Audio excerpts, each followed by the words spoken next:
We're looking at risk management, RSK3701, support material 2. We looked at this structure last week. Okay, so just to recap, risk management is broken up into two areas, the financing and the control. Is financing different from control? Yes. Very different. Okay, financing is looking at throwing rands and cents to help fix the problem. Okay, Yes. it will either be a problem that we fix ourselves, and that's a form of retention. Okay, so they call that self-insurance. Okay. Self-insurance or non-insurance. You don't always have to insure it. Yes. Okay, so retention means I keep the risk. I either self-fund it or I don't worry about it. I don't insure it. And if it happens, it happens. Okay. Okay, risk financing that relates to transfer is using insurance. Okay, that's when we approach the insurer and we take out cover for certain negative eventualities, things that happen. Okay. Right, control is broken up into two areas, avoidance and reduction. When looking at control, you're looking at other things that you can do that will help improve that, the risk management. Okay, so ways and means that we can implement in a business, in an organization, that can help with risk management is either by having more resources, so we can self-fund or we can transfer risk in terms of financing, or we can try control the risk by looking at avoiding certain risks or reducing certain risks. And those don't necessarily have to incur resources or expenses. Okay, something simple we discussed last week as an example was getting senior managers, okay, to authorize signatures. Different authority level. It doesn't cost someone any financial, there's no financial costs to asking a director to sign off on a payment before the payment is made. But that's a form of control. Okay, segregation of duties is a form of control. It's not risk financing. By separating duties, it's a form of control. You're trying to avoid risk or you're trying to reduce the risk. Okay. Okay, then we've got the three processes, well, two processes. They've got three steps. Okay, so the first one is looking at the identification. Right, so we won't know if something is going to affect us if we can't identify it. So we need to be able to identify risks and we need to be able to name them, okay, identify them and know if they're insurable or not. Some risks are insurable, some risks aren't. And that's where the evaluation comes in. So when we look at evaluation, we're looking at the severity or the frequency. Right, severity is looking at how bad that effect is actually going to be, or the extent to which the negative or the positive event is going to occur. Okay, remember, risk doesn't always have to be negative, right? But we're looking at more the negative because we're trying to prevent companies from losing resources or for losing something. Okay, it could be profit, it could be other. Okay. All right, so risk evaluation, there could be risks that affect the business severely, and that's severity. Or there could be risks that are small, but they occur often. Right, the frequency of that event occurs often. So maybe just an example to discuss here, you could look at fraud that's committed by the directors of the company. That's severity. If one director commits fraud in the company, that company can go bankrupt. Yes. Frequency in terms of theft would be, let's say, petty theft. So let's say we're running a retail store, customers are stealing from the business. Right, that's frequency. So you might have a lot of small items going missing. But fraud is the financial manager is literally cooking the books and stealing from the company. Okay, so the one is severe and the one is frequent. Okay. Okay, there are instances where severity and frequency go together. Okay, so there may be things that are frequent, okay, that are also severe potentially. Okay, and that's something that we need to address. Obviously, you want to keep. Okay, so which risks are you going to identify as being the worst? I will say the fraud. Okay, so do you agree risks that have a high level of severity? Yes. Is a high level of frequency also an area that's a concern?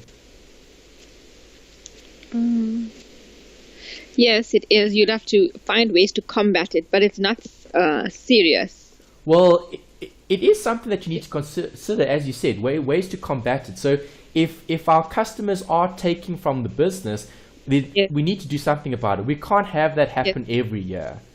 Yes. All right, that's good. Okay, so how do we then approach control? Well, when looking at that specific area, the control part of it, okay, in terms of risk management, the process, there we're looking at financial or we're looking at physical. Those are the two groups where they split it into. Okay, so the first is very similar to what we saw earlier on the other diagram.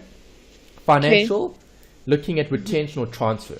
So we keep the risk, we finance it ourselves, or we transfer it to the insurer. And then the insurer is then going to carry the risk of that event occurring. So if something bad happens, they'll provide us with cover.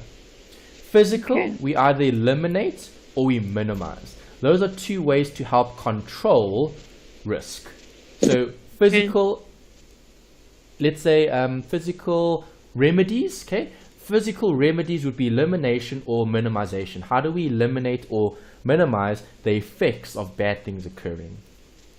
Okay. Right, and then last bit over here is just a recap about insurance, which you actually mentioned a bit earlier when I asked you what you remembered from last week. Insurance was one of the topics, and you told me that insurance is a product, okay, something that we're going to be using to obviously help the business handle certain risks. Okay, so that's the main bit, handling of risk.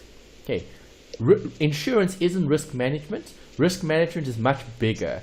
It's broader. Okay, so risk management is actually that, and insurance is just gonna help. It's just that helper. Okay, so that risk management is everything. That's the first bit that we need to establish. Okay, the main topic is risk management, and insurance is just a byproduct of it. Okay. Right, do you remember what the pooling of funds is?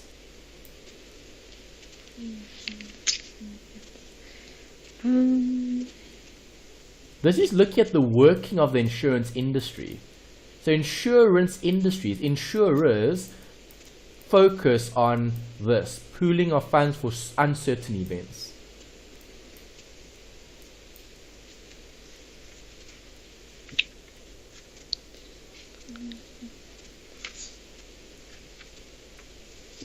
Can you remember? Okay, let's do this. Okay. The example we spoke about last week, you said you've never ever been in an accident. You haven't had to claim for the last few years, right? Yes, yes. Okay, so are you still paying your premium towards your insurance, your car insurance? Yes, I am. All right, because I mean, you haven't claimed for the last few years, so why are you still paying a premium? Because anything can happen at any time. Okay, because it's an uncertain event. Okay, you're worried that you could possibly be in a car accident, right? Yes. Okay, but your insurer is probably looking at your profile and saying, well, Melanie is a really good client to have for us. The audio is not too clear now. Is the audio not so clear? Yes. There's like an interruption. Okay. All right, so I was saying in terms of the insurer is going to be very happy with Melanie as the client, right? Yes, yes. Why? Because they're pooling funds for uncertain events. So obviously the insurer is going to cover certain individuals if they're in accidents. The ones that aren't in accidents are actually, inverted commas, helping to pay for the damages of those who are in accidents. Yes. Okay, and that's the pooling of funds. So insurers are almost like public piggy banks, if you will. Okay, where you're taking from everyone, you're saving it in a specific, let's say, institution, okay, being the insurer, and then allocations are made from the actual savings towards certain negative things that do arise, okay, for cover. Right, and that's how insurers run their business. So insurers make a profit off uncertain events. Oh. Yes. Okay, so another example, life cover. Do you have life cover? Yes. Okay. All right. So obviously, you and your spouse will have life cover because you've got a child. Yes. Okay. So should something happen to you and your husband, what would happen to your son? He's going to be he'll be left well all taken. alone, Yes. right? So do you want your son to be left all alone if something happens to mom and dad? No. No, you don't. Okay, and that's why you have something like life cover and other policies to provide for those negative things that could possibly happen in terms of uncertain events. No one ever knows what's going to happen. Yes. Right, and that's what insurers do in terms of the uncertainty. Okay, so insurers actually feed off people's insecurities. Okay, that's how insurers run their business, insecurities. Okay, so you can take out insurance on anything that you're feeling insecure about. Okay, so you've probably heard of some celebrities taking out insurance on themselves. Yes. Okay, and why? Because that's insecurity feeding that product. Okay, so insurers can insure certain celebrities for certain things. I mean, we'll see some examples in your textbook. They talked about someone's voice, a popular singer. Okay, a popular singer insured his voice, all right, for a huge amount. Because remember, a singer relies on their voice in order to perform. So if they lose their voice, does that create loss for that individual? Yes. Yes, and because they believe they're going to lose something if they lose their voice, they can take out a policy or a product that's going to satisfy that worry, okay, or that concern. Okay, so no one wants to be in a car accident. So you have worry and you have concern. So what can someone do? They can give you peace of mind to say, well, we'll help you repair the vehicle, right? So they're providing a solution to your insecurities. That's the focus. That's what an insurer does. They're looking at pooling of funds for uncertain events that people have that are going to result in negative or financial loss or negative consequences. Okay. So study unit 3, looking at the short-term insurance market. As I said, here we're looking more at roles. We'll be looking at different role players. Okay, so who do we need to be mindful of in this particular industry? Okay, it's always short-term because this whole module is looking at short-term.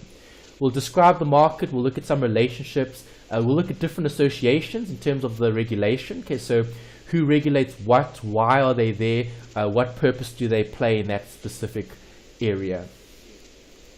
Okay. First bit, 2 questions for you to consider. Let's ask you what these are. Okay, so what is the short-term insurance market?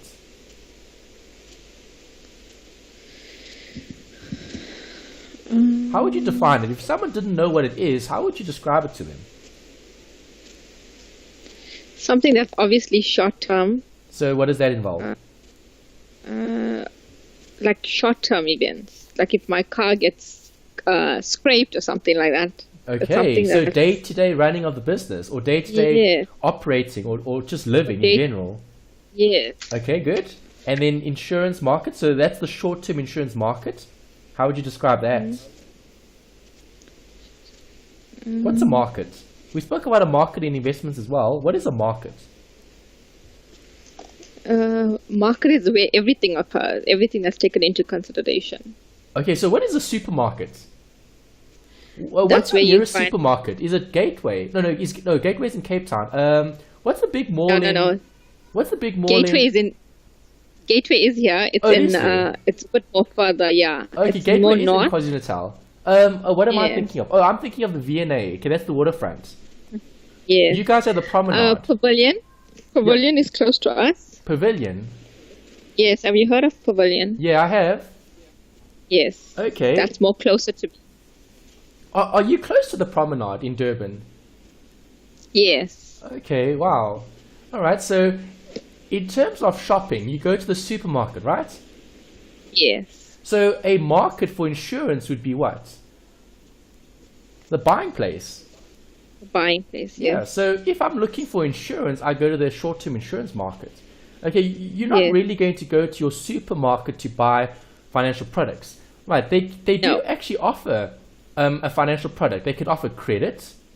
Sometimes they even offer insurance for certain items. So like if you had to take out insurance on your phone, that comes from the provider. So they're actually an insurer in a sense. So which network are you on? It's Telkom. Telkom. All right. So did you take up the insurance offer on your phone or device? No. No, you didn't. Okay, but if you did, then you're actually a client. So you're a client of the insurer, being Telkom. Okay, the company that's offering you the device.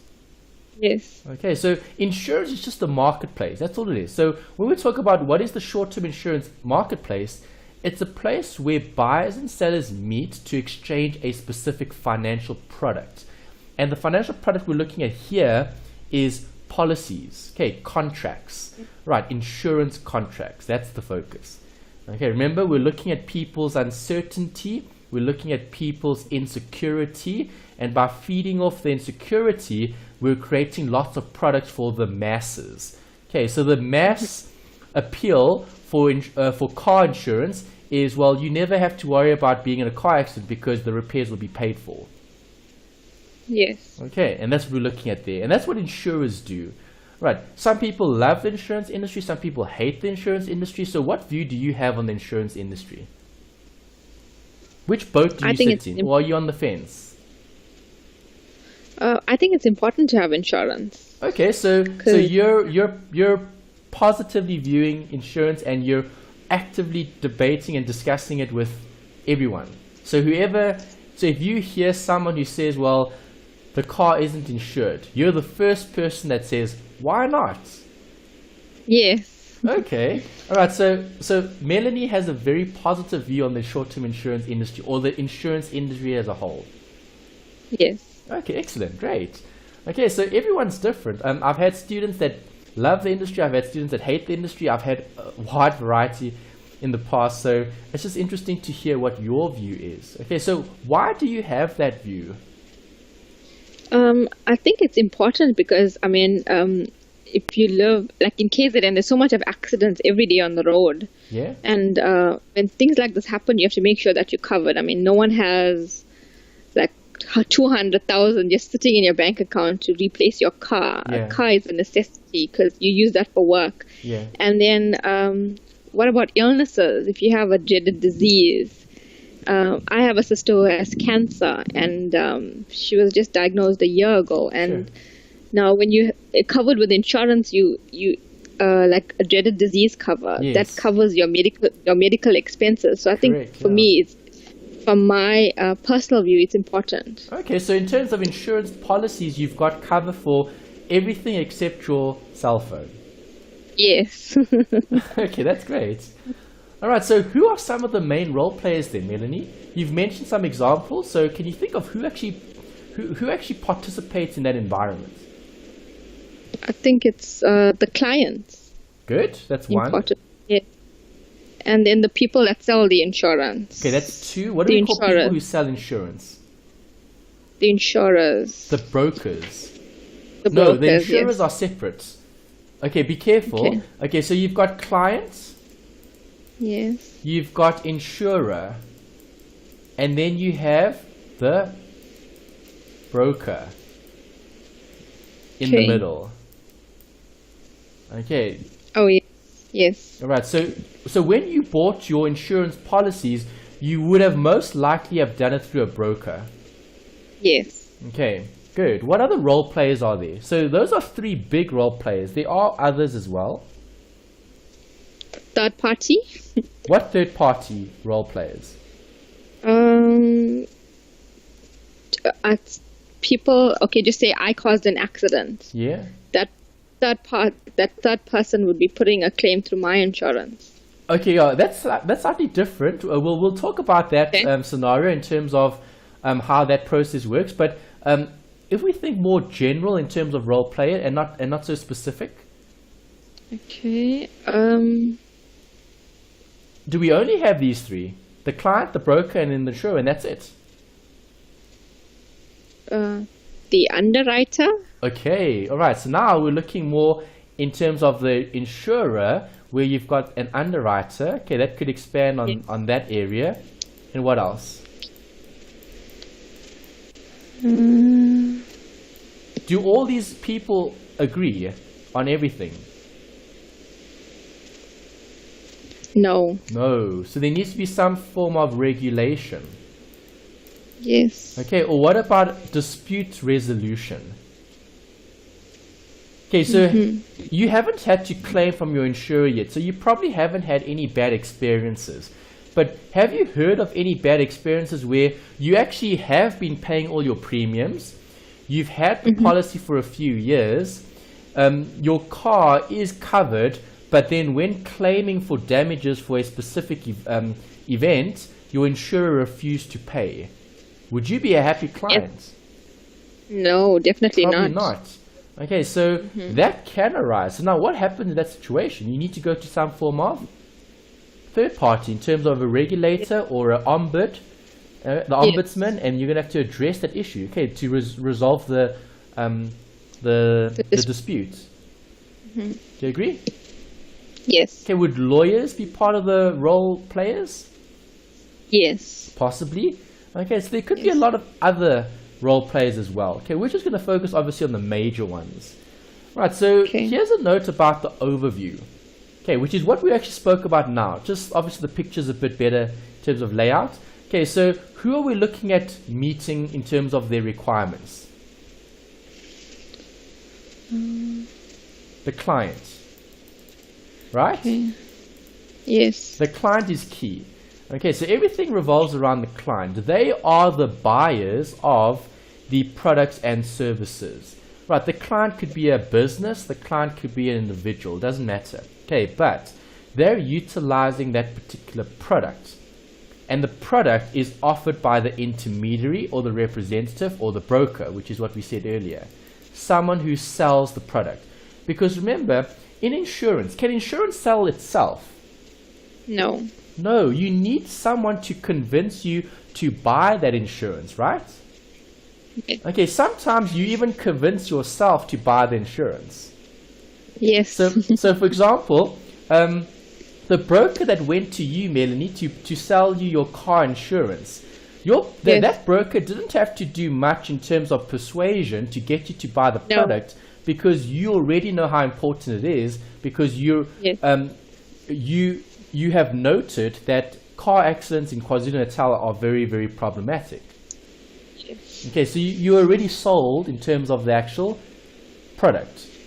Yes. Okay, what the broker might have had to have done is give you either comprehensive cover or third-party liability, or they could package it differently, maybe a package that offers you a certain bonus for not claiming, those types of things. So that's more their role. Their role is more to give you the detail around the product, because not everyone will have that information, right? Yeah. And is insurance very easy to understand? Not everything is easy. It's important to read the terms and conditions. Correct, yeah. There are contracts. So there are lots and lots of terms and conditions. So if we don't understand those terms and conditions, if we don't have the knowledge around that product, we may or may not be covered in certain eventualities. So there could be exclusions that we're not aware of. There could be exceptions we're not aware of. And that's obviously something that needs to be communicated to us. So as the broker, their responsibility is actually supposed to be to provide us with the information. Okay, so they should be telling us about what is and what isn't covered. Okay, are we comfortable with this, or aren't we? And if we're not, then if we include it on the policy, what's the cost going to be, etc. Is that right? Okay. Okay. Yes. So that leaves us with one other role, which we said was the insurer. Okay, and what do? They provide the product. Okay, so the insurer provides the product. Someone else sells the product, so they convince the client that it's important, okay, or that it's required. The buyer accepts the product, so they're the insured. Okay, we need to change the names here to use the correct vocabulary. Okay, insured. Okay, so we talk about the insured. The insured is the client. The insured is the business. It's the person using the product. Right, then you've got other providers. You've got other role players. Okay, we spoke about the providers. Then you've got the regulators. You've got other suppliers. Okay, and you've got other players. Right, that forms part of this larger market. Okay, and you mentioned a nice word earlier. You said underwriter. Where would the underwriter fit in here? Right on top. Correct. Other players, definitely. Good. Yeah, so the underwriter would be up here because what is their role specifically? What do they do? An underwriter. What does an underwriter do? Any idea? I think. Yeah? I think it's their product. No, it's not the product. You can have a separate underwriter doing work for an insurer.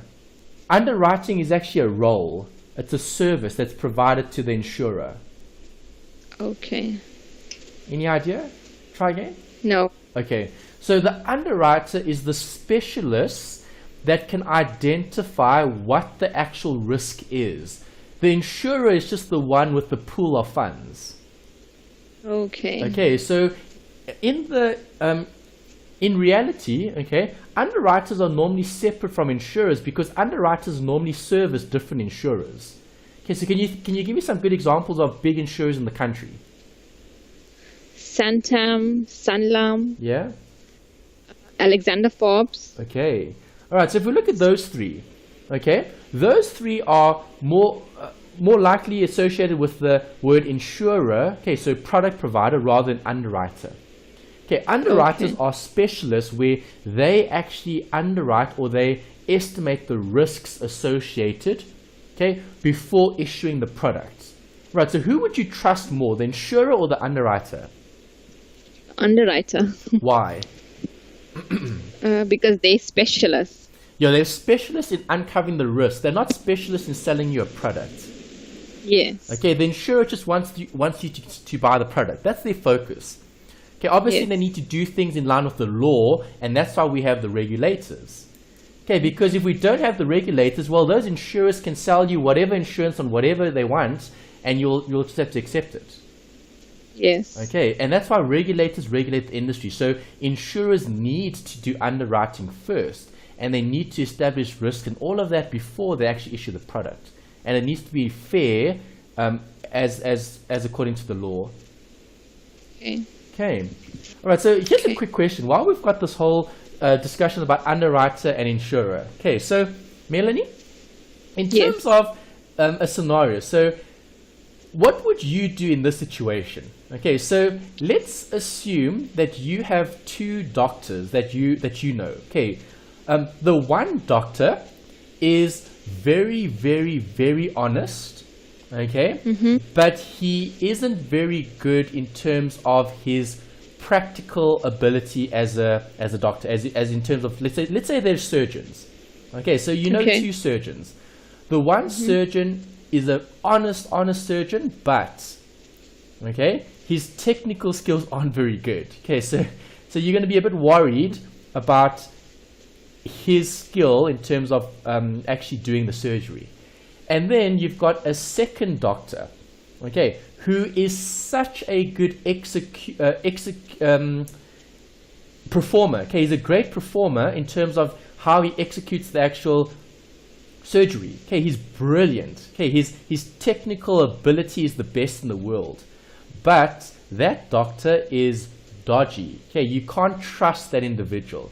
So if you're seeking, okay, surgery in terms of maybe a medical condition or whatever the case might be, which doctor would you approach? The first doctor. The first one. So the one that's very, very honest, but he's completely bad at his skills in terms of actually performing the surgery. Is that the one you're going to go with? No, the second one. So you'll go with the second one, who's a scamster but brilliant at surgery. Yes, because you can't take the risk of him doing something wrong to you. All right, but the question I want to ask you is, how do you know you actually need the surgery? That's a difficult one, eh? Okay, so that's why we need the underwriter and the insurer. That's exactly what we're dealing with. The insurer, right, would be the perfect executioner in terms of executing whatever the job is. Okay, they're the provider. They perform what they need to perform. All right. The underwriter is that trustworthy doctor that will give you a second opinion? Okay, so the answer maybe to that analogy would be, well, it depends on, are you seeking the doctor's advice or are you seeking the surgery?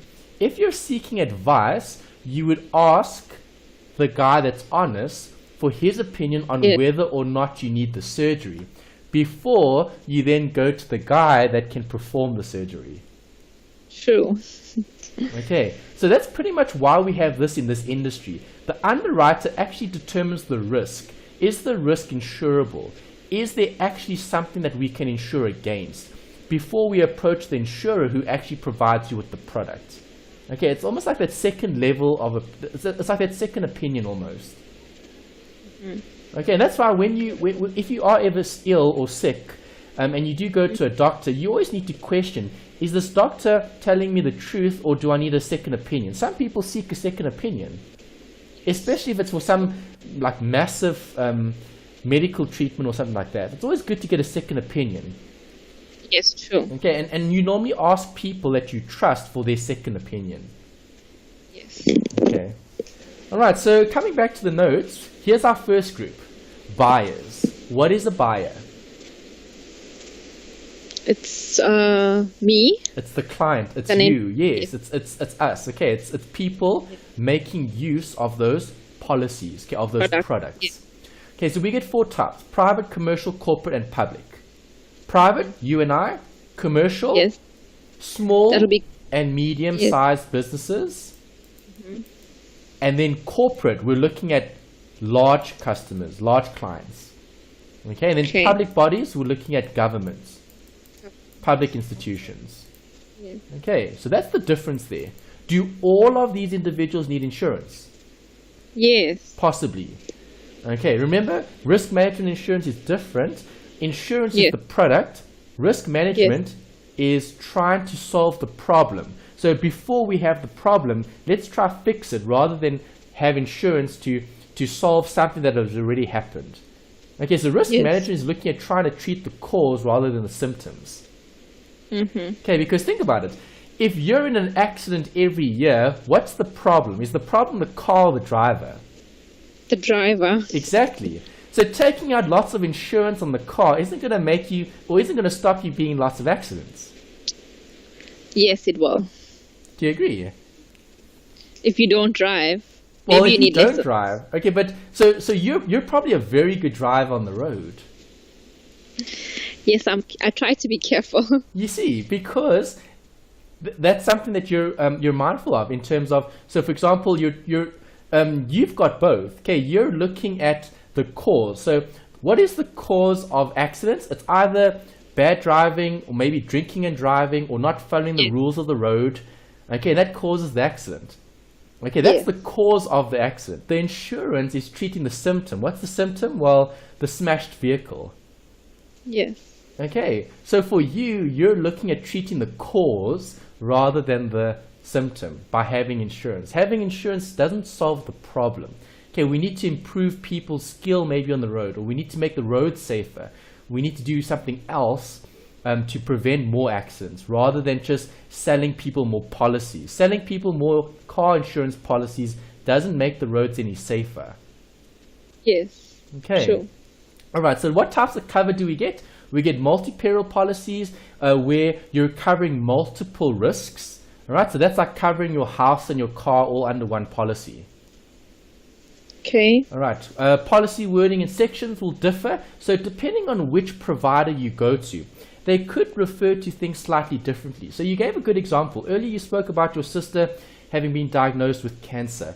Okay, so certain companies will refer to it maybe as a dread disease. Other companies might refer to it as like a critical illness. So the wording will be very different, but the basics are still the same. They're still covering certain risks. Okay. Right, and then you also get all asset risk, which is looking at everything, basically. Okay. Okay. All right, so there's the note about private individuals. We're splitting them into different categories. So what categories of insurance would you and I consider? Well, these are some of them. Okay, and all of these are covered later in other sections. Okay, they look at house owners insurance, they look at householders insurance. What's the difference here? Here's the keyword. That's what you should remember, holder. Okay, so if you're a holder of insurance, what are you doing? Think of your hands. If you're holding your house, if you turn your house upside down, Yes. okay, whatever falls out is contents. Yes. Okay, if you're the house owner, you own that house, so that's the structure. Okay, so it's more the structural versus the contents. So house owners insurance covers the actual building and anything fixed to the building. Householders insurance covers the contents of the actual dwelling, okay, where you're actually located. Okay, so householder, if you turn anything upside down, whatever falls out of the house is contents. And that's covered under a separate policy. Okay. Right, all risk is cover for property whilst away from the dwelling. So it doesn't matter where you are. If it's all risk, we can be home, we can be at work, we can be anywhere in the world. So long as we've got all risk cover for those items, okay, they'll be replaced should something happen to them. Okay. Personal liability. Who is this important for? We spoke about an example earlier. We spoke about doctors. Do you think they'll need personal liability cover? Yes. Why? Just say an operation has gone wrong. Correct. Okay, and can operations go wrong? Yes. But what do doctors do? They try limit the extent to which operations can go wrong, right? Yes. Okay, so you've probably heard of those attorneys that represent people for malpractice, medical malpractice. Yes. Okay, so as a doctor, do you agree it's actually very, very stressful being a doctor? Can you imagine being a doctor and operating on someone? Mm-hmm. And let's say you're doing everything you possibly can to save that person's life, but they still die. Yes. What are the loved ones going to say about your skill in the operating room? They're gonna say you killed whoever. Exactly. They're probably going to question, did you follow procedure correctly? Did you do everything you were supposed to? Yes. Okay, and that's a liability for the doctor. The doctor can't go to court every minute of their lives to represent themselves because they did everything they possibly could, but the patient still died. True. Okay, and that's why they need liability cover for legal liability. Right, so those are things that different individuals need to consider. Okay, motor insurance, we've spoken quite a bit about it last week and this week as well. That's car insurance. And then personal accident. Okay, so if you're ever in a situation where you're injured, okay, or you get hurt, accidental death or disability or injury. Yes. Personal accident cover provides for that. Okay. All right, then we've got commercial clients, which we spoke about, corporate and commercial. Corporate is massive, commercial is smaller. Right, so major enterprises and groups often need tailor-made solutions for insurance. Right, so is insurance a tailor-made type of industry? Can you get lots of different types of products with lots of different type of features? No. They also need to take in account the law. Okay, but can anything be insured? Or can almost anything be insured? Yes, I think almost anything can be insured. Okay, but would they do that for an individual? Yes, they can. Possibly, but not always. Okay, so commercial and corporate clients have more leverage because their premiums are much larger. Okay, so do you think that insurers, would insurers be more happy to meet the needs of a corporate client?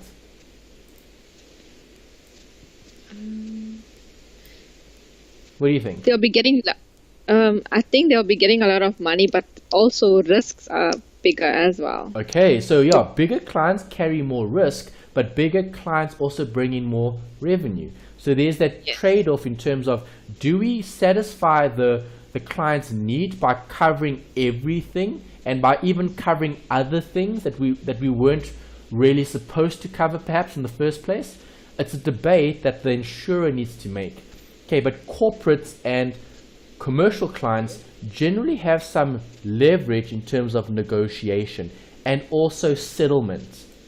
Okay, so if you have an event that occurred that wasn't really covered under your policy, okay, could the insurer cover it still? No, if it's not under your policy, it won't be covered. Okay, it won't be covered in any sense, but it can actually be covered. They call it an ex gratia payment, which we'll see later on in one of the other slides. Ex gratia. Okay. Okay, but it's something where it depends on the size of the client. Okay, so if the client is very, very important to the business, right, they might be willing to pay for certain losses that aren't even covered in the contract. And if that's the case, that's viewed as an ex gratia payment, right? And we'll discuss what that means in a bit more detail later. Right? It's the same thing for a normal individual. Okay, you might not have a specific, let's say, a specific risk as part of your policy in terms of cover, but should something happen, and let's say you're a good client. Okay, so let's say, Melanie, you're a really good client. You haven't claimed from your insurer for a long time, right? Yes. Let's say you are in a car accident and there's something that occurred, but actually wasn't covered under your policy. So there was an exclusion, or there was some sort of term and condition in your contract that the actual insurer could stand on. The insurer could actually refuse paying your claim based on that one little line right at the end of the contract. Do you agree? Mm-hmm. So yes. Do you agree the insurer can actually say, no, we're not going to pay for the claim?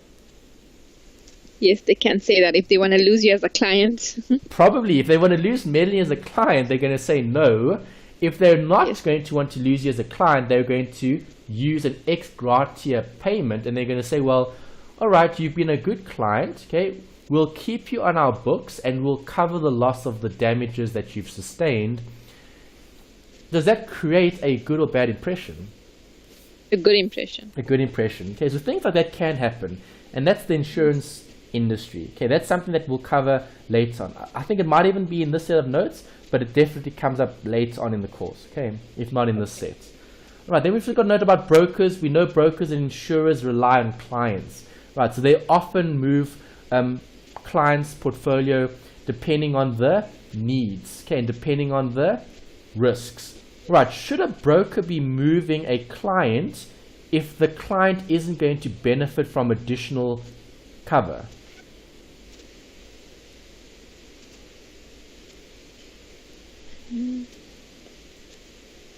Melanie? No, I don't think yes, they should. You're right. Yeah, they would lose out on that revenue. Okay, so it's called churning. You shouldn't do that. That's frowned upon. Okay, so if a broker, so for example, Melanie, you have car insurance with a specific provider. Okay, so can the broker that sold you that policy come to you and say, well, Melanie, cancel that policy, open up this policy, and the policy that you're opening is exactly the same as the one that you just had? Can they do that? I'm not sure if they're allowed to do that, but then they'll be losing you. They'll be losing business. They'll be losing No, but revenue. you trust the broker, so you would think that they would be giving you something better, or at least at a lower premium. Yes. Okay, so that's why they can do that, but they aren't allowed to do it if they take you from one institution and they give you to another institution, and it's the exact same product, it's the exact same premium, it's the exact same cover. Right, because then they're not improving your cover in terms of losses that you can sustain. Okay, and that's frowned upon because the broker gets paid twice. They get paid commission from the first provider they sold the policy for, and then they get commission for the second policy that they sold. Okay, so that's not allowed in the industry. Okay, that's churning. Okay, where they're taking you from one provider to another.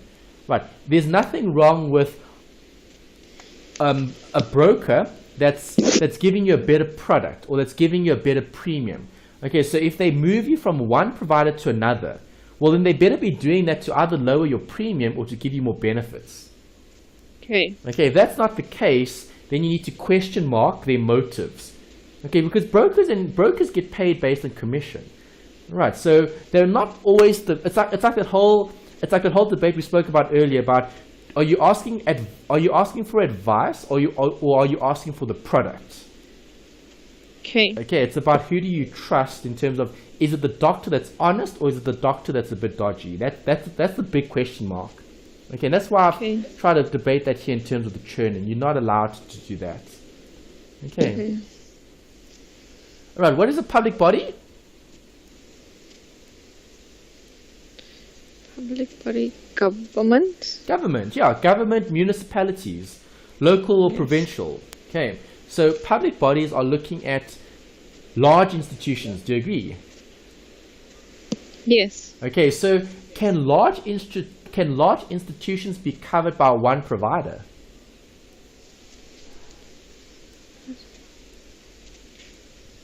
I think it is possible. Okay, so let's talk about the government. Can the government take out insurance with one provider for everything in government? I don't think it'll be financially a good idea. For who? For that institution. For the insurer. The insurer, yes. Okay, because think about it. If do public bodies have a lot of liability? Yes. Yes, they do. So is an insurer going to want to take on that risk? No. No. Okay, so generally insurers would want to limit their exposure as well.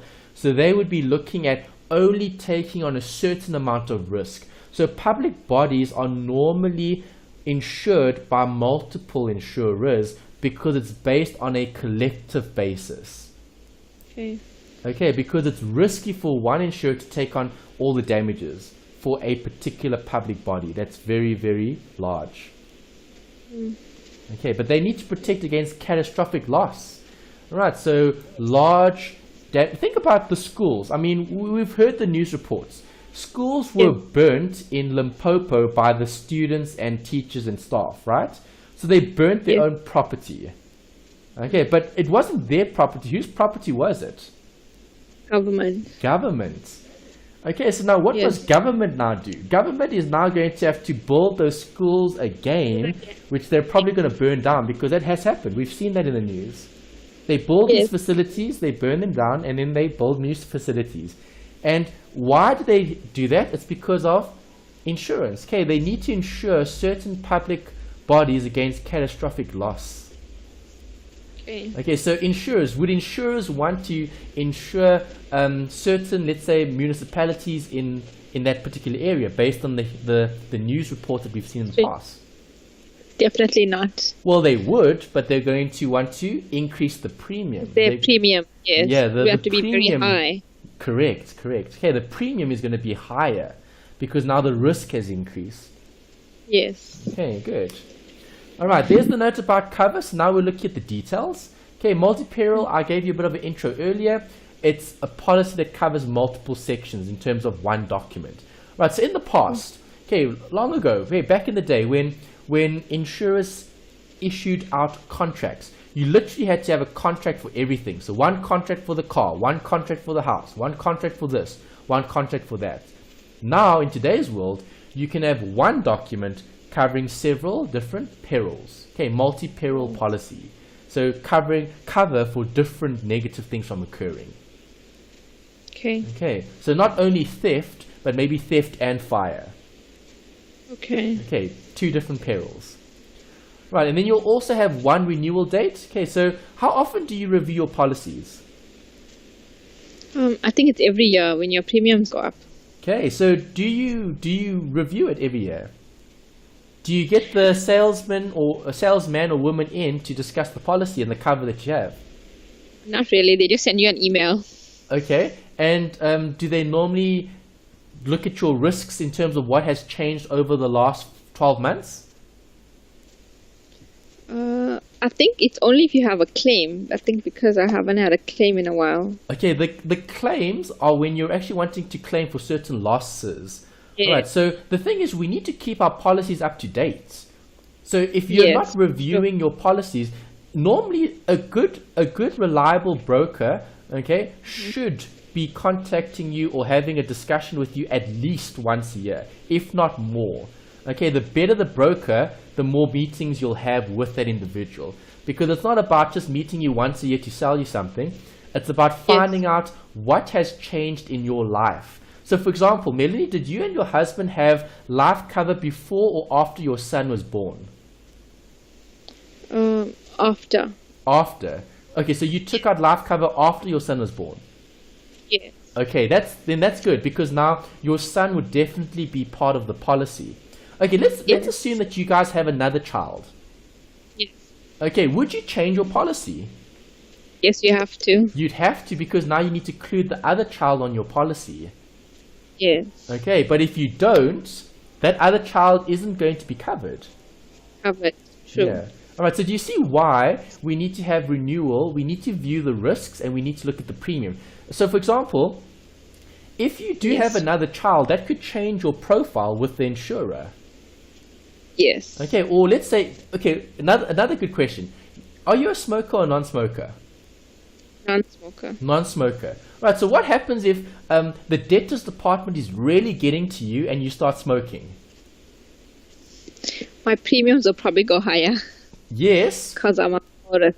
Correct, Yes. but it's your responsibility to actually review that with the insurer. Because if you You'll have to don't, disclose let's say, Melanie, let's say you don't inform your insurer that you've started smoking and you've still got life cover with that provider. Right, and then let's say smoking does lead to some sort of illness or whatever the case might be, and that's something that's covered under the policy. Would the insurer pay out the claim? No, they wouldn't, because you didn't disclose it first. Exactly, Yes. correct, you're right. Okay, because you didn't disclose that to them. So it's actually their prerogative. It's actually in their best interest to not pay out the claim if you didn't disclose things like that. Yes. Okay, so do you see the policy? You don't want to have to do this for like 10 different policies. You want to do this for one. And that's why we have a multi-peril policy. Yes. Well, we spoke about policy wording in sections earlier. It's a standard way of presenting information. Right, so commercial multi-peril policies use the multi-mark 3 template or layout, okay, when wording specific contracts. Okay, that's more commercial, so we'll look at small businesses or larger businesses. Right, sections are going to be specific, so they'll deal with different things: fire, theft, accidental damage, public liability, etc., etc. Right, all risk is looking at issued of the total assets. Okay, so looking at the actual value of the assets, and we're taking everything into consideration. Okay, total value. Right, normally only issued for a large corporate risk. Why only corporate and not individual? We spoke about their role. Corporates are much bigger players, eh? Yes. Okay, so insurers are how can I put it? They rely a lot on their large clients. Okay. Okay. Still right. It's a bit theoretical. We're going to get into some interesting examples just now. Okay, so just trying to get through all of the more, how can I say, theoretical part of it, and then we'll look at some discussion points just now. Okay. All right, so intermediary we spoke about. You get brokers, you get underwriters, and you get agents. Okay. The brokers are responsible for what? For selling the product. Correct. And the underwriter is responsible for what? For identifying the risks. Correct. Identifying and measuring the risk. Good.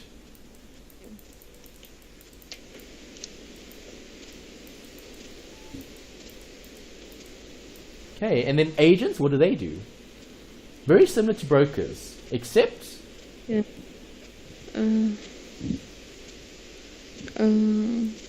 No idea. They can sell other things as well. Okay. Okay, they're less specialized. Alright, so a broker sells a specific provider's products. Okay, they're the broker, okay, for that particular business. An agent, so think about an agency. An agency can really represent anyone. Yes. Okay, that's what an agent does. An agent can sell policies that's not part of their main occupation. Okay, so you might be selling investment products, but you can also sell insurance. Okay, then you're considered an agent more than a broker. A broker would be, well, you can only sell a specific product. It's only insurance or it's only investments. Okay. Okay. Have you heard of the phase and phase ombud? I've heard of the ombudsman. Okay. What is phase? Have you heard of that? No. Not. Okay, so phase is when your broker came to you to sell you those products. What did the broker do? Did they introduce themselves? Yes, they do. Did they disclose information to you? Yes. Okay, so FASE is looking at the Financial Advisory and Intermediary Services Act.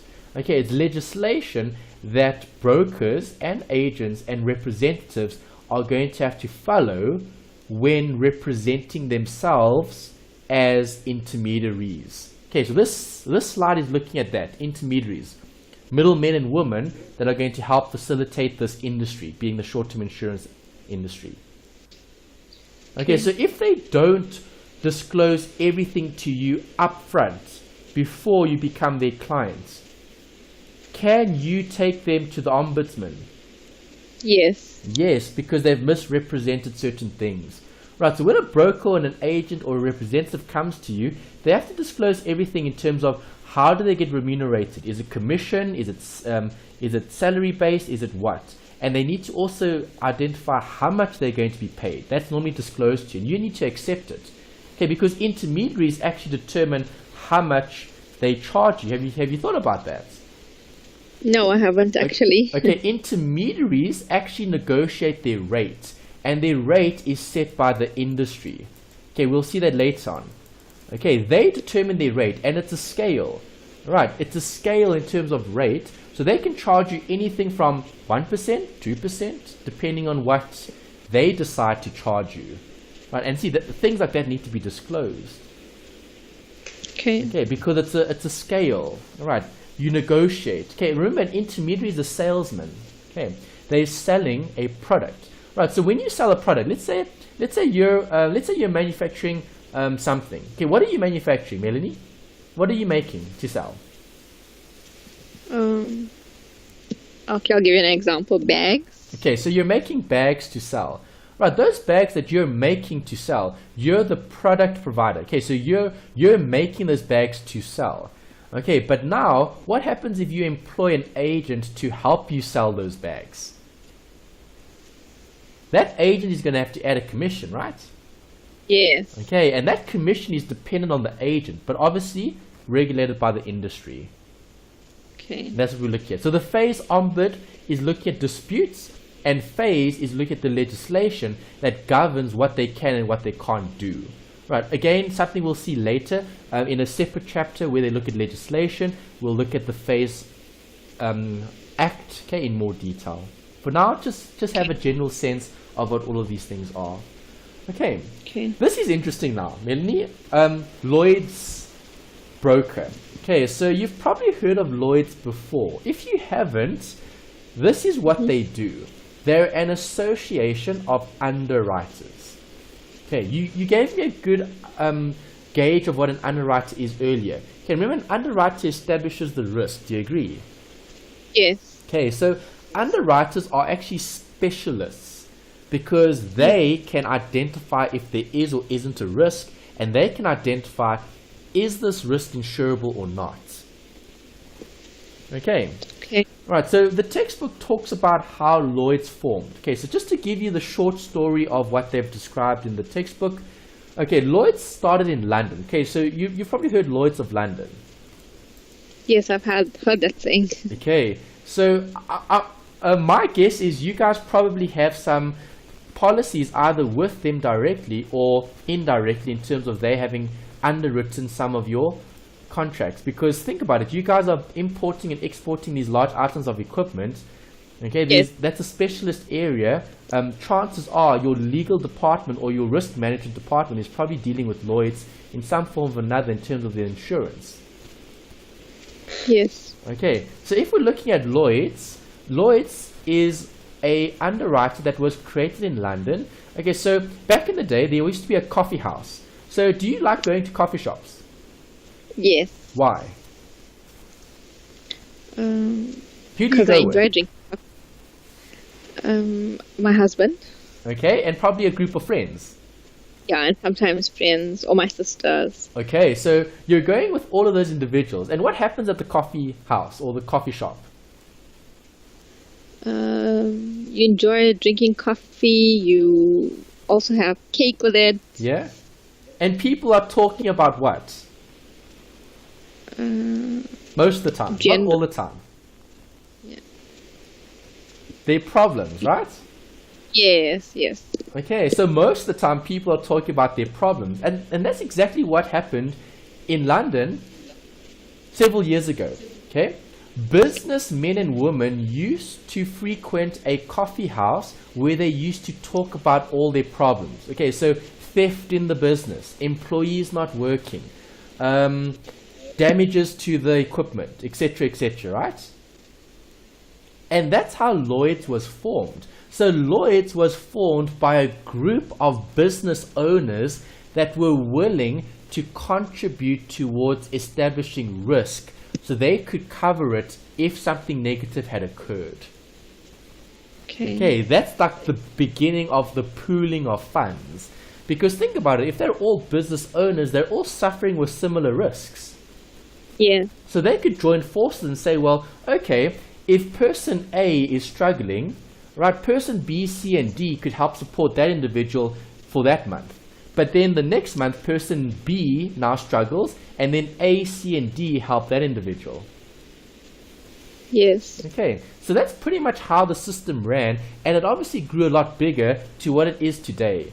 Okay, so Lloyd's is massive in today's world in terms of providing insurance and even reinsurance. Okay, we haven't discussed reinsurance in too much detail yet, but this is the website. Okay.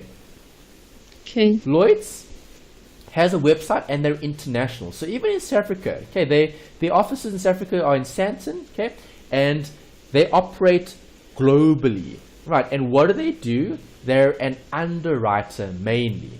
Right, so Lloyd's is focusing on specialized underwriting expertise. Because remember we said earlier last week, who can be a risk manager? Anyone. Do you agree? Anyone. Yes. Right, is your doctor a risk manager? Yes. Yeah, because they look after your health. Yes. Okay. Is your personal assistant at the gym a risk manager? Yes. Yes, because they manage with your exercise. Okay, they manage that. All right. Risk management is looking at the specialist, and the specialist is the one that helps you to insure certain losses that could or that could occur, basically. Yes. Okay. So, do you think certain things are insurable, or can you underwrite certain risks that are considered to be, let's say, out of the ordinary? So okay, let me rephrase the question. Can you underwrite any risk? Yes, I'm sure it's possible. Okay, you actually can, yeah. So if you look at one of the pages in the textbook, page 13 actually gives you some examples about risks that have been underwritten by Lloyd's. Right, and some of these are really, really interesting. Okay, and we'll write them down here. Okay, so the first one is the Titanic. Okay, do you think they would have underwritten the Titanic? We know the Titanic was the ship that was believed to not be able to sink. Yeah. Okay, but do you think Lloyd's would have underwritten that? Are all ships not able to sink? No. Okay, all ships have a potential for sinking. All right, so a risk that Lloyd's have underwritten, the Titanic. They actually underwrote the Titanic in terms of the vessel that could not sink. Underwriting means establishing the risk of it sinking and not sinking. Okay, what about this one? A prize offered by Cutty Sark Whiskey for the finder of the Loch Ness Monster. Okay, so do you believe in the Loch Ness Monster? Is that a true story? No, it's not. No. Okay, but then this particular whiskey provider, this whiskey provider must have had a campaign associated with their product that probably awarded someone for if they ever had found the Loch Ness Monster. And could that be underwritten? It's possible. It's possible, and it was. Okay, Lloyd's underwrote that. Okay, here's another one.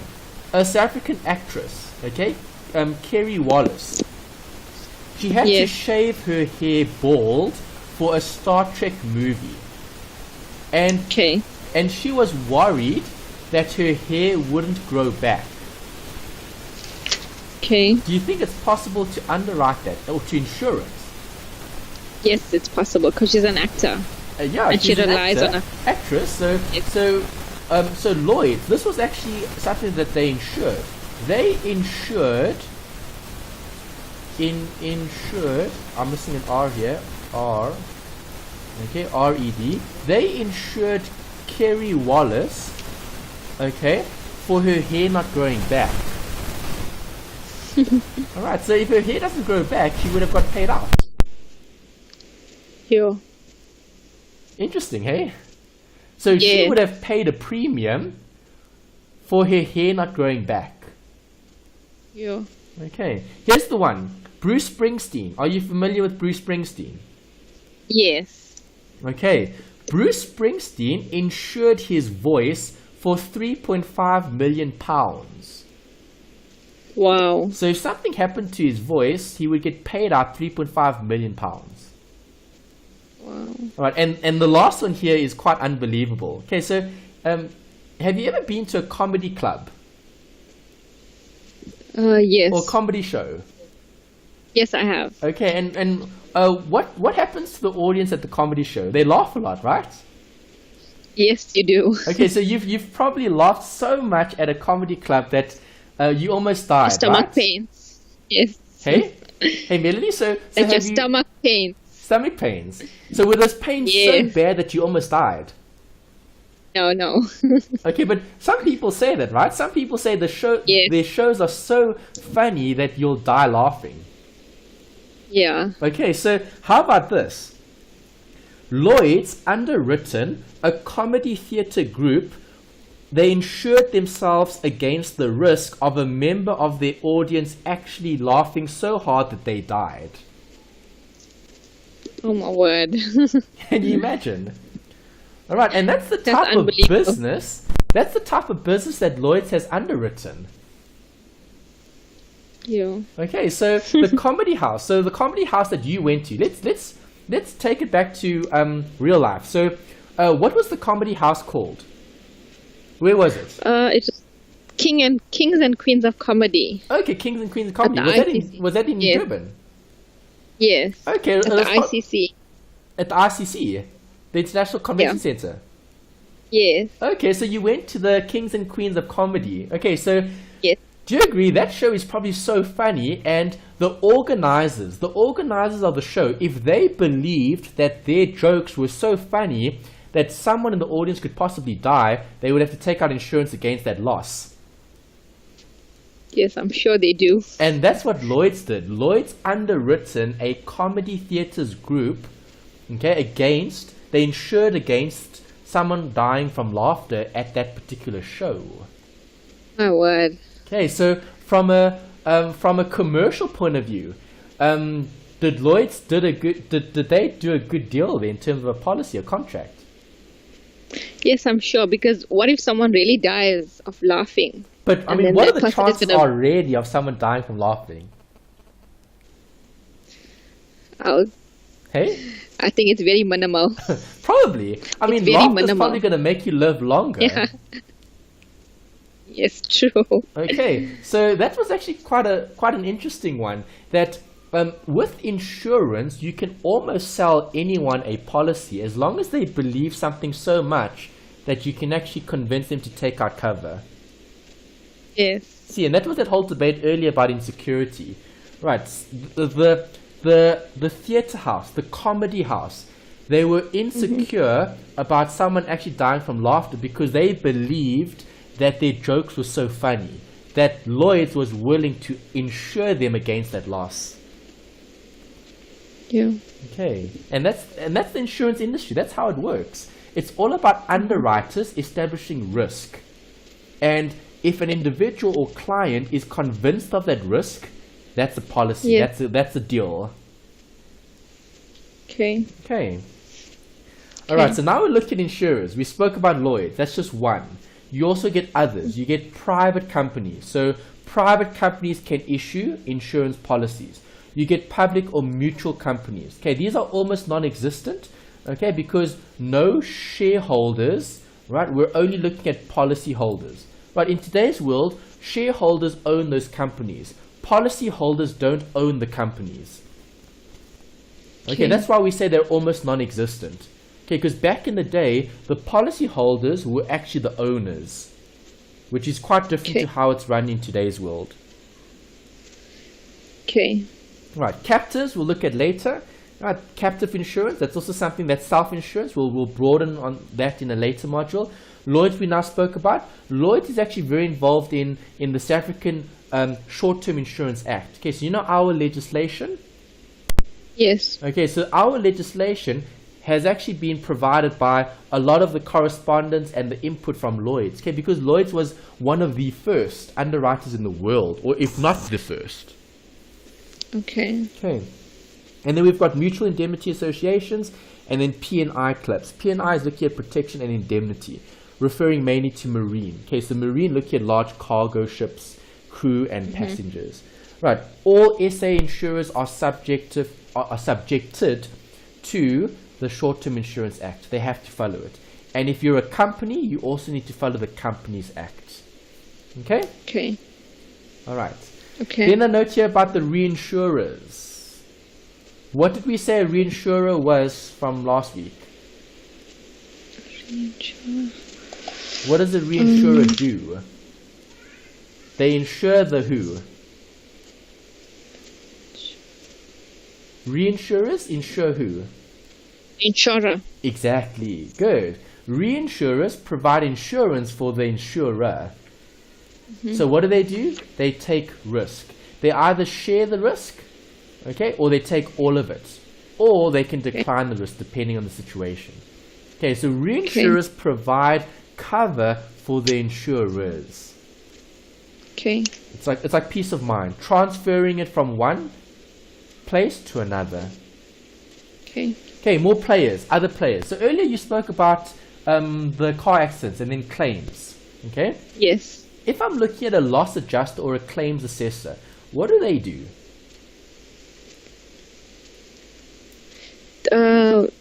They assess the claims that you put through. All right. So is that a very specialized area? Yes, it is. Possibly, yes. Because why? We've got someone who's been in an accident. So, for example, if you're in an accident, okay, and let's say the accident isn't as bad as you think, and it'll always be worse than you actually think it is, right? Yes. Why? Because you're the person in the actual accident. Sure. Okay, so let's say you've got okay, you used 200,000 as an example, so I'm going to use that as well. Okay, so let's say you've got a 200,000 rand vehicle that is covered for 200,000 rand. Yes. Okay, and let's say you're in an accident, but the accident is just a little scratch on the side of the vehicle. Yes. What are you going to say to your insurer? Pay me 200,000. I was in an accident. Yes, exactly. Okay, but what is the assessor going to do?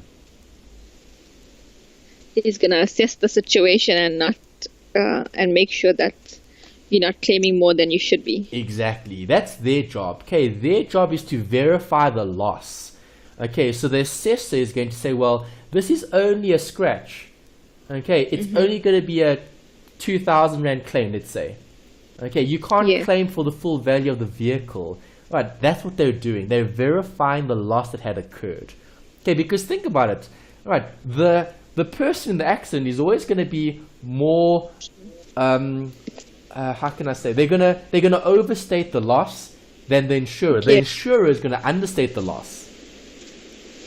Yes. Okay, and then the assessor, they'll know exactly what the loss is. Yes. Okay, so do you see why you need these three different parties? Yes. Because the insurer provides the product, they provide the cover. The insured is the person covered, and then you need someone that needs to agree. Okay, both parties need to agree, well, okay, this is actually how much is, or this is actually what the loss is. Okay, right, then you've got motor assessors, which is a specialist relating to motor vehicle repairs, and then you've got a risk manager, which we've spoken about. A risk manager is looking holistic. Okay, so identifying all the risks that may affect the company. Not only things that need to be insured, but also things that are outside of the scope of insurance. Okay, even like security. Just making a suggestion to improve security is risk management. Okay, how often do you have to change your passwords, Melanie, when you log into your work computer? Every month. Every month. Okay, so you see, they've identified that as a risk. And that's why every month you need to change your password. Yes. Okay, that's risk control. That's not risk. That's not insurance. It's risk control. Yes. Okay. All right, regulators, what do you think these are? We spoke about This has to do with the law. Good. Okay, FSB and the phase ombud. All right, so what is the role of the FSB. What is the FSB responsible for? Any idea? Doesn't it? Okay, financial services board. I think there's certain regulations that a financial institution has to abide by. Well done. Good. Okay, the institutions are regulated by the FSBs. Well done. Okay, so this is their mission. All right, the Financial Services Board's mission is to promote and to maintain a sound financial investment environment in South Africa. Right, so who contributes to that environment the most? The financial institutions, exactly. like the bank. Okay, 100%, like the banks. And? Insurance companies, Good. anything that has financial or monetary. Good. Okay, you're right. Okay, so those banks and those insurers are very, very large players in the market. And that's what they're trying to promote. The Financial Services Board is trying to promote fair treatment of customers, okay, the consumers. They need to look at financial soundness. So those institutions aren't going to go bankrupt, because if they go bankrupt, does any vehicle get repaired? No. No, even if you're paying this insurance, if they're not sound, if those institutions aren't financially sound, the system is broken. Yes. Okay, they also look at systematic stability of the services industry, and they look at integrity of the market and the institutions. That's their goal, that's their mission. That's what they're tasked with doing, is to keep a sound financial investment industry. Okay. Happy with that one? Yes. What do you think the ombudsman does? Phase ombud.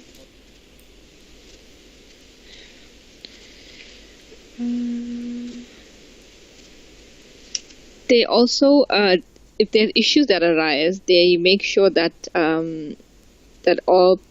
that there's fair treatment to the consumer. Very good. And to the institution, yeah. Very, very good. Okay, treatment, how people are treated, how customers are treated. So if customers aren't treated fairly, can they go to the insurer? Yes. Yes, okay. They go to the ombudsman. Okay, yes, but let's say you do go to the insurer, and the insurer doesn't pay out your claim still. Then what do? Then you go to the ombudsman. Correct. Then you can go further. And you lay a complaint. Correct. Yes. You can lay a complaint. You can raise a dispute.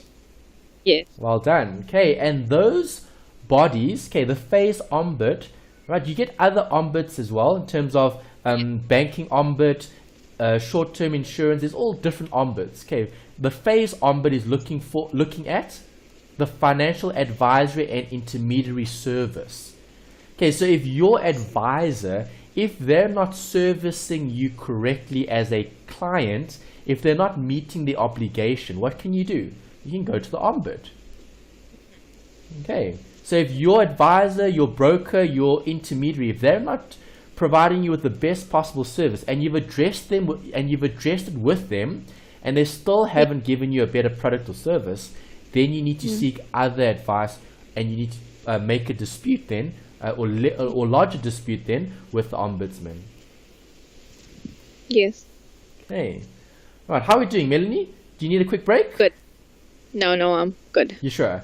Okay, we've got quite a bit more still to get through. A lot of this we've discussed already, so now it's just putting the theory to the actual concepts. Okay, so we've spoken about self-insurance and non-insurance. Can you define the difference?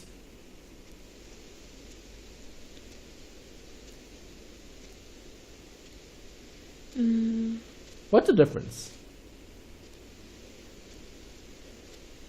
No idea. Okay, self-insurance, who does it?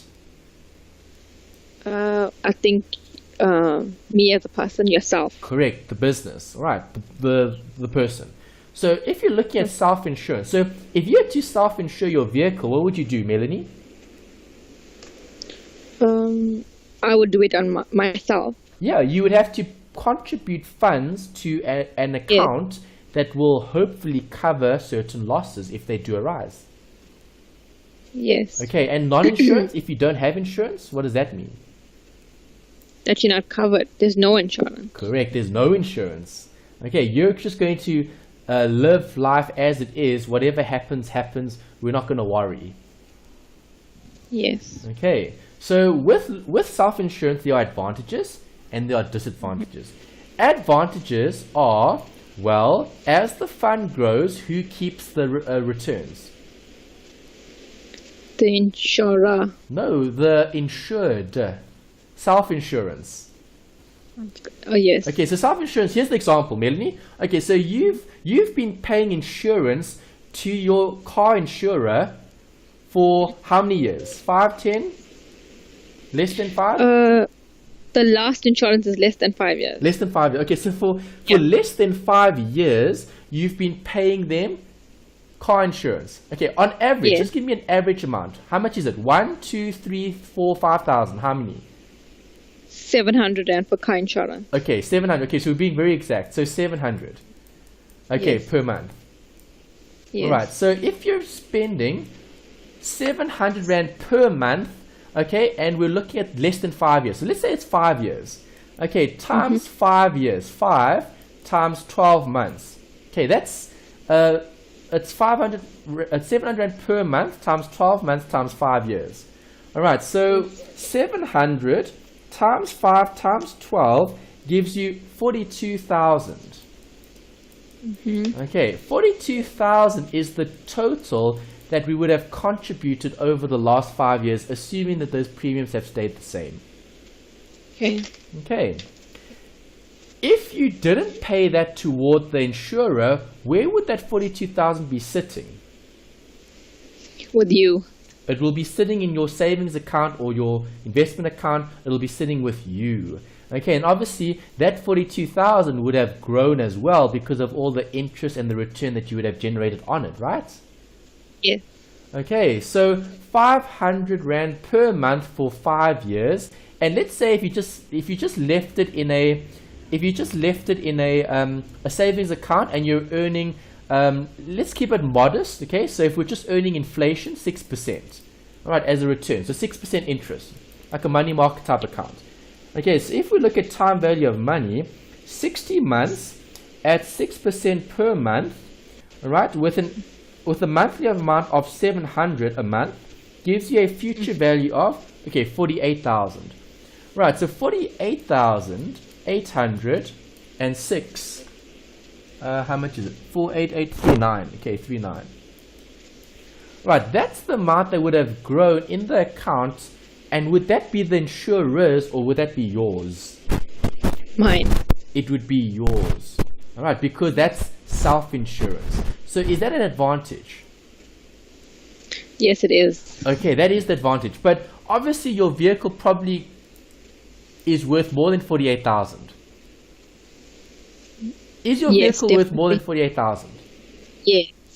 Okay, so is that a disadvantage? Yes. Yes, because if you had to replace the whole vehicle, you wouldn't be able to do that. But if it was a scratch on the vehicle, you probably could probably could cover it. Yes. Okay, so do you see the advantage and disadvantage? Disadvantage, if I keep everything, if I self-fund it, self-insurance. Advantage for self-insurance is the fund is yours. You can do whatever you like with it. Okay, you haven't had an accident in the last few years with it. So that 48,000 could be maybe new mags, okay, or a nice sound system. Okay, but if something did happen, that would be a disadvantage because that's a catastrophic loss. So now I can't replace the vehicle with 48,000. No. Okay, so do you see how there's advantage and the disadvantage? Yes. Okay. Self-insurance also advantage. Premiums are not dependent on others. Okay, so you pay the premium based on your risk. Okay, so you're probably paying a lower premium compared to more risky people. Yes. Okay, right, and then disadvantage, well, capital is tied up. All right, so disadvantage for self-insurance is you're keeping all of those funds set aside. It's being tied up. It's not being utilized elsewhere. Okay, you can't use that 48,000 that you've saved for anything else other than future possible repairs for the vehicle. Yes. If you're self-funding it. Yes. Okay. Self-insurance, there's strong incentive to reduce claims or losses. Okay, so you don't want to claim. You don't want to fix the vehicle. So for example, here's a question, Melanie. If you didn't have insurance and you had a small scratch on your vehicle, would you repair it? No, I wouldn't. I'll leave it like that. Probably not, yeah, because there's a strong incentive to reduce claims or losses. So you're thinking, well, it's just a little scratch. I'm not going to take from the fund because that's the self-insured fund. I'd rather just drive around with a small little scratch. Yes. But now you're paying $700 a month. If you get a small little scratch on your vehicle, what are you going to do? I'll claim for it. Yes, why? Because it's covered. Because I'm paying, yeah. And you're paying, yeah, exactly, good. Okay, so did you see how the differences are in terms of self-insurance? We're focusing on you paying all of those losses rather than someone else. Yes. Happy? Yes. Okay. All right, we've got a lot of these bodies. Don't worry, they're not important. I haven't seen any questions come up in detail about any of these bodies.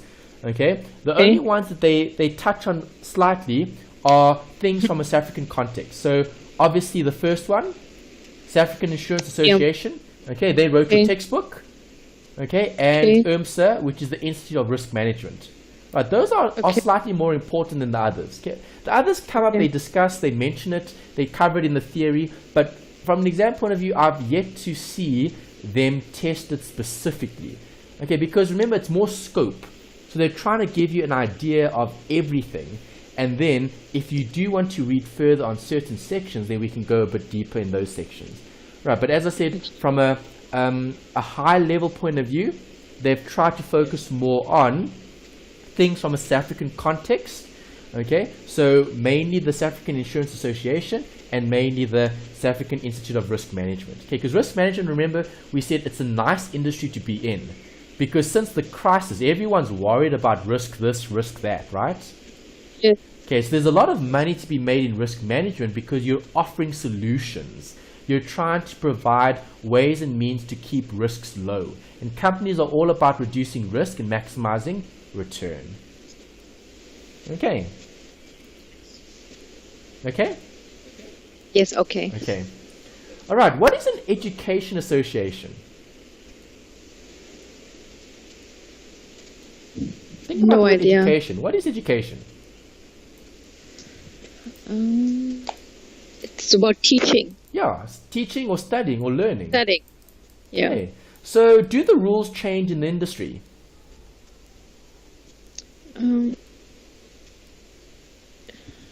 I'm sure it would because it's a different type of. They can, yeah. It's a very young industry. When you look at insurance, insurance isn't as old as banking. Remember, you need banking before you look at insurance, because insurance is almost like it's like an afterthought. It's like after everything else is going well, then we think about insurance. Mm-hmm. Okay, it's not the first thing we think about, right? Yeah.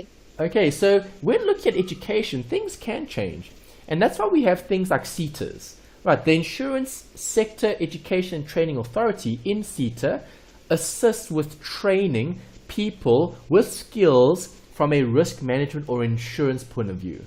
Right, so school leavers that don't completely finish their high school, let's say education in terms of FET and so on, and then tertiary as well, they can actually get into a CETA where they'll be exposed to this industry. Okay, looking at risk management or looking at insurance.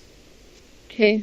Okay, and obviously with more skills come better knowledge and information. Right, the financial services sector is looking at transformation in the industry. Okay, so we need transformation. Transformation is key.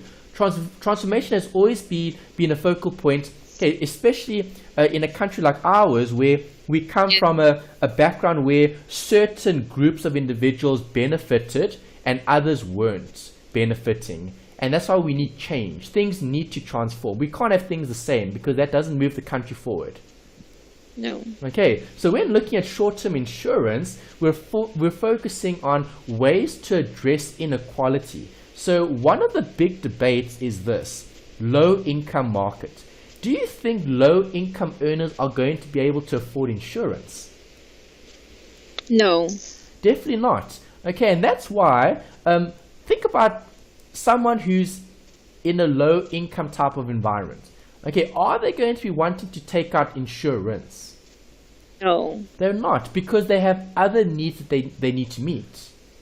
Yes. So now, how do we try bringing more people into the pool? Okay, remember we spoke about the pooling? Yes. All right, if more people are in the pool, is it better or worse? It's better. It's a lot better. Okay, Yes. so you want more customers or more clients as part of the industry, because if I make the pool bigger, the premiums are lower because we've got more people that we can look at pooling in terms of resources that they have. Okay, Yes. so from a short-term insurance market, okay, the only product that's quite popular right now that you often see people selling is funeral cover. Okay, that's more Yeah. long-term than short-term, but that's something Yes. that's affordable for the low-income market. Yes. Okay, because that's something that is cheap and affordable that they can afford. But obviously we need to try offer more. Okay, so if this is an industry that you're wanting to expand on, you'd be looking at innovative ways to try and make insurance more inclusive. Okay, so how can we get everyone in the industry taking out a policy? That's what you're trying to do.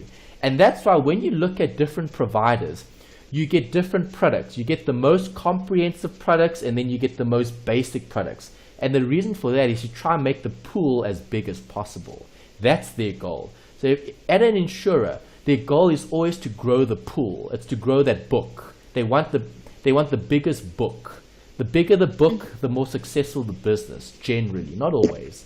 Obviously, you need a quality. You need quality in terms of book. Quantity doesn't always help. Yes. Okay. All right, and that's where we're going to wrap up for this week. Okay, in terms of study unit 3. All right, study unit 4 we'll discuss next week. Okay, we're going to expand on this whole idea of underwriting. Okay, we'll learn what underwriting is in more detail. Okay, and we'll go through the process. So what do different individuals have to do in order to underwrite a specific risk that we might have that we're looking at insuring against? Okay. Okay. All right. So quite a long morning. Do you have any questions, Melanie?